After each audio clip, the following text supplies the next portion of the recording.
So we are in beautiful Southwest Ohio. We are here at Hueston Woods State Park. This is a park of nearly 3,500 acres of a lot of different recreational opportunity for folks to get to enjoy daily or have some overnight amenities here as well to make it into more of a vacation for folks.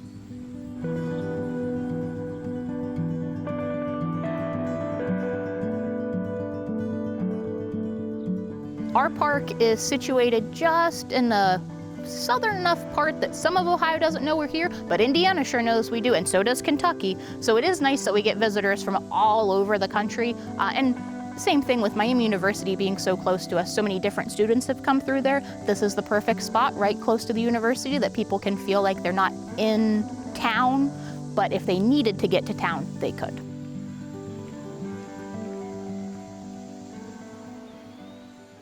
So at the heart of Hueston Woods State Park is Hueston Woods State Nature Preserve. And this nature preserve we always kind of think, because without it we would not really have a park. So originally the Hueston family owned this property. In front of their house would be their farmland, which is now Acton Lake, but then what they kept behind their house was this beautiful forest.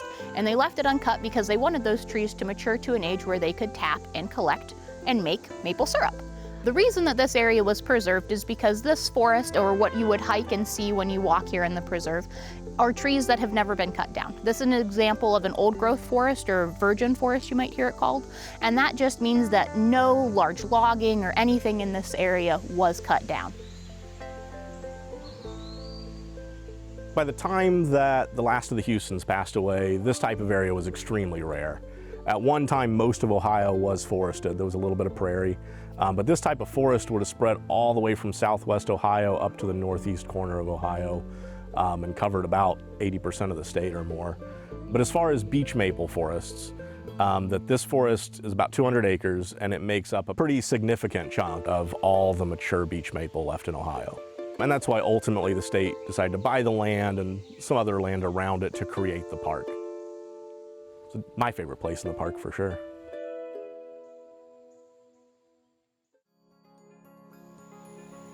I think one of the great things about this park is we have a very diverse offering. So we have a lot of different things you can do in the park.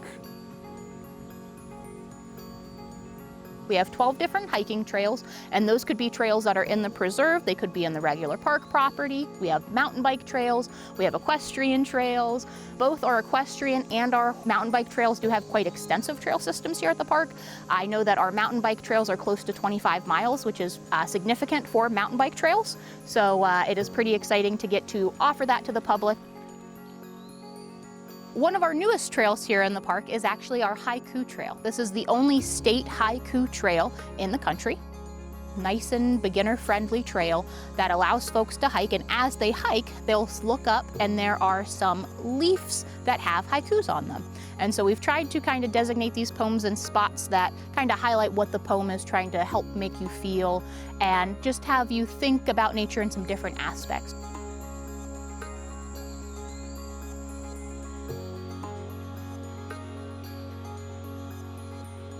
We have paddling, canoe, kayak, sailing is really popular, and then you can come out with your boats. We just ask that you keep it at an idle speed because it is a great lake for bass fishing, crappie fishing, things like that. We are, I think, the only park in this, or state park, that is open collection on fossils. You don't have to have a permit to collect fossils here, and they are abundant. So if you did find a fossil in the creek while you were here, you would be allowed to take that home with you. You can just go out into any creek and find a fossil. We do have some spots that are identified on the map as just kind of hot spots, but truly any stopping spot within the park, look down, pick up a rock, pick up a handful of little rocks, that's what I do.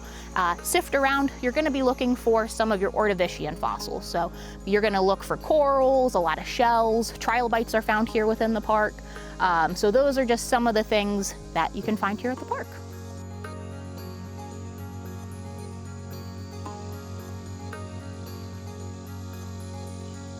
Our lodge was built in 1967. When it was built, you'll notice it is a beautiful large A-frame building. At that point in time, it was the largest in the world. It is quite the sight to behold, tons to do in the lodge as well. They've got a restaurant, pool, indoor and outdoor. We have pretty large campground, and of course the nature center that I'm partial to.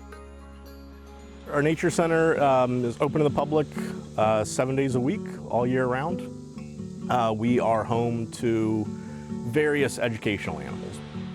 Venomous and non-venomous snakes that can't go back to the wild. And we also take care of an active live honeybee hive.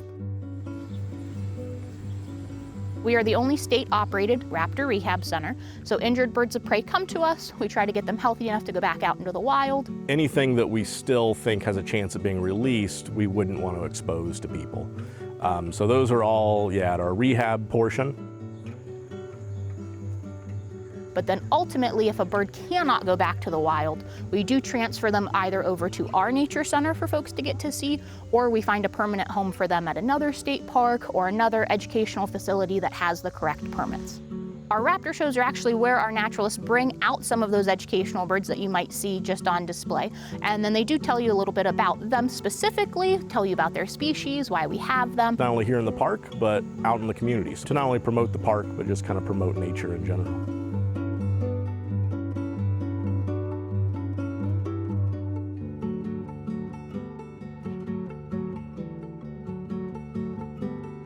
So we're very fortunate to have a great team of educational, kind of environmental educators, if you will. They're our naturalists. They do programs all year round here. So in the summertime, definitely they hype up and do even more programs. But then even in the wintertime, if you were to come to our park, there's always something to get to do.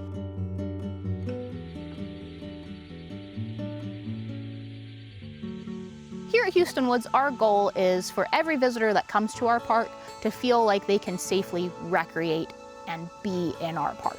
So for me, and I know a lot of our staff, it is very important for them to get across to visitors that nature is something to be appreciated, something to be admired, and then ultimately to be protected. So I think that's why we take our educational programming so seriously, is that is the chance for us to connect with visitors. And all of our program schedule, you'll see it, it shows you what you can do in the park, and it gives you an opportunity to do it with a professional. So maybe if you don't feel quite safe doing it on your own yet, you can go with one of our naturalists or other staff members, get that experience, and then have that confidence to go out and do it on your own.